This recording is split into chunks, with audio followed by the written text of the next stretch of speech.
اسمه وطن جعل من كشك الشاي خاصة في مدينة النعمانية مقصدا للشباب وكبار السن، إذ يتقن 10 طرق لتقديم الشاي اعتاد عليها الزبائن وصاروا يطلبونها بالاسم، وهم يستمتعون بالنظر إلى أسلوبه المبتكر في تقديم الشاي والذي أمن له نسبة مبيعات كبيرة طبعا بالأحسد.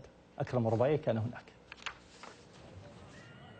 تقول حكمة قديمة إن الإبداع لا يقف عند مكان، وإن الحاجة هي أم الاختراع، وبواسطة ذلك تمكن وطن بائع الشاي المحبوب في مدينة النعمانية من تحقيق شهرته الواسعة وكسب زبائنه الكثيرين، وهو يقدم الشاي بطرق بهلوانية يتقنها ببراعة، تمكن من خلالها جمع عدد كبير من المعجبين بإبداعه في تقديم الشاي. وطن يعني مو شلون ما كان الشباب كلها تلتم يمه على مود شاي، ابو الفره، ابو الطسه، ابو الدقله، ذن الحركات مالته، الشباب كلها تلتم على موده، معامله خير من الله، يعني المحلات كلها تدز عليه، يعني لاجل الضحك الشباب تلتم يمه وتقعد، والسوق منه الجراج يعني يدزون عليه بالاعراس.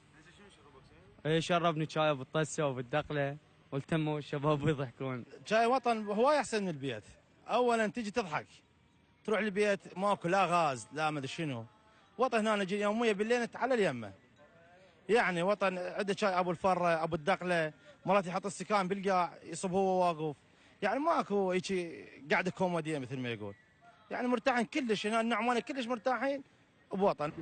وطن الذي عمل في بيع الشاي منذ 7 من عمره يقول إنه يتقن 10 طرق للتقديم اعتاد عليها الزبائن وصاروا يطلبونها بالاسم، وإن أسلوبه المبتكر في تقديم الشاي للزبائن أمن له نسبة مبيعات كبيرة. هاي طريقتي، العالم تجيني يقولوا لي يابا هذا الشاي مالك ما نشربه إذا ما تفرنا إياه. يابا ليش يفره؟ يقولون والله العظيم حتى طعم ما يصير بي إلا تفره. يلا أول شيء إذا حار يبرد الشاي من الفرة مالتك شيء قوية، والشيء الثاني من يشربه يصير بي ضوء.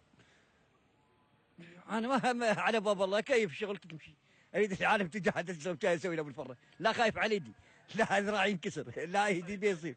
والله عندي تقريب 10 فرات بالشاي، اذا اريد اسوي للعالم شاي بالساعه وبالقلبه وبالاشكال اسوي بالطس هالشكل، السياره من تقوم الطس ماكو. اي والله اظل اسوي بالاستكان هالشكل. اي هاي الشغلات. وصار لوطن وطريقته في تقديم الشاي الكثير من المعجبين في مدينة النعمانية، حيث تحول كشكه البسيط إلى مقصد للشباب وكبار السن، فهنا يقترن شرب الشاي بالكثير من الضحك والتعجب بفنيات وطن، كما يحلو للكثير من زبائنه أن يسميها. وطن به شغلة حلوة اللي شنهي اللي الفرات اللي فرها تحب من عنده شغلة شنهي قطرة واحدة ما توقع من الشاي مالته، ويوميا يستحدث شغلة جديدة. يعني هسه احنا جاي يوميا شباب الناس اللي كبار يجون يستذوقون الشاي، مو على مود كشاي بس على مود الفرات، على مود هاي الشغلات الحلوة اللي بيه. طريقة وطن المميزة بتقديم الشاي الممزوجة بخفة الظل وروح الدعابة ربما جعلته بائع الشاي الأكثر تميزا على مستوى محافظة واسط بنظر زبائنه. من قضاء النعمانية شمال مدينة الكوت، أكرم ربيعي، الحرة. حيدر تشرب شاي ابو الفره لو ابو الدقله لو ابو الطسه؟ ابو الطسه يعني احد المتحدثين قال انا بالبيت ما اشربه، اجي يعني مسكين بالبيت الظاهر كلش مرتاح. يا مواطن طاهر الشاي اعطين. اذا مشاهدينا ختام نشرتنا لهذا اليوم، هذا تذكير